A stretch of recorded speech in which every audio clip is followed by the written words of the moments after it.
રાજકોટમાં મવડી વિસ્તારમાં ગેરકાયદે બાંધકામમાં ચાલતી શાળાનો પર્દાફાશ. બીયુ અને ફાયર એનઓસી વિના જ સૂચિત સોસાયટીમાં ખડકી દેવાઈ સ્કૂલ.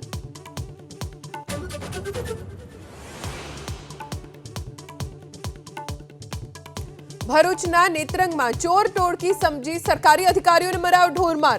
પોલીસ તપાસમાં ખાણખનીજ વિભાગના અધિકારીઓ હોવાનો ઘટસ્ફોટ.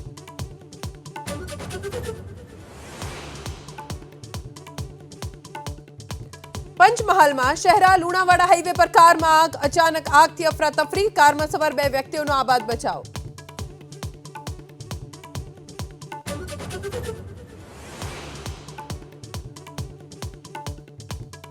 સુરતમાં નકલી વેબસાઇટ બનાવી 20 કરોડથી વધુના કૌભાંડનો પર્દાફાશ. 6 આરોપીઓની ધરપકડ.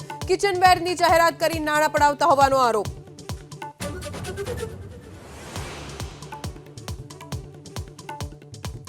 અભિનેતા ગોવિંદા હોસ્પિટલમાંથી ડિસ્ચાર્જ. પગમાં વાગ્યા બાદ 3 દિવસ સુધી ચાલી સારવાર.